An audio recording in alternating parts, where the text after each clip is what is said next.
દિમાગ સાથે રજૂઆત કરશું કે આ બહેનો આ બાબતમાં વધારો કરે. અને સર એકનો પ્રશ્ન એવો છે કે નોનસ્ટોપની બહેનોને 50% ઇન્સેન્ટિવ નથી મળતો, તો પણ એ જૂનાગઢમાં આપણે નોનસ્ટોપની બહેનોને મળે છે, એનો જીઆર અમે સાથે જોયો છે.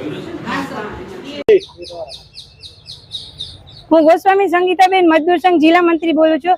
આજે જામનગરના 250 પોણા 300 આશાબહેનો અહીંયા ભેગા થયા છે. સરકારની જે આડેધડ કામગીરી આપવાની છે, આશાબહેનોને ઓનલાઈન કામગીરી, આશાબહેનોનું કામ ફિલ્ડ વર્ક છે, જ્યારે સરકાર એમ ઈચ્છે છે ફિલ્ડ વર્કે કરે અને ઓનલાઈન કામગીરી કરે. જો ઓનલાઈન કામગીરી આશાબહેનો ના નથી પડતા કરવાની છે, પણ જો આશાબહેનોને મોબાઈલ આપે તો, કેમ કે આશાબહેનો એકદમ ગરીબ ઘરમાંથી આવે છે, એની પાસે કીપેડ ફોન છે અથવા તો એક ફોન હોય છે, તો એના પાંચ ઘરના સભ્યો વાપરે છે, તો આશાબહેનો ઓનલાઈન કામગીરી કરવામાં એને તકલીફ પડે છે. તો સરકારને રજૂઆત કરીએ કે પહેલા અમને મોબાઈલ આપો, પછી ઓનલાઈન કામગીરી અમે બધા કરશું. અને જામનગરમાં બે આશાબહેનોના બે ભાગ છે, નોન સ્લમ અને સ્લમ આશાબહેન, જેમાં સ્લમ આશાબહેનોને બધા ફાયદા મળે છે, જ્યારે નોન સ્લમ બહેનોને 50% વધારો નથી મળતા.